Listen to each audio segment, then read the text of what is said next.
आमच्याकडे जास्तीत जास्त प्रमाणात पाऊस झाला आहे, त्यामुळे पिकाचे खूप नुकसान झालं आहे. बघा सर्वजण बघा.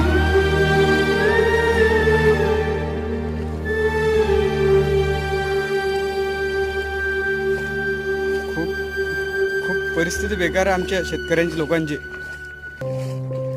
करा तर करा काय, तोंडी आलेला घास निघून जाते. बघा सर्वजण बघा आमच्याकडे.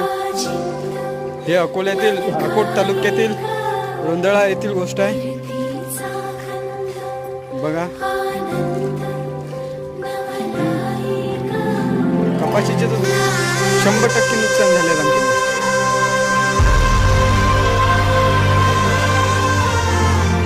हे पहा सर्व. बरं आता काय करायचं समजत नाही.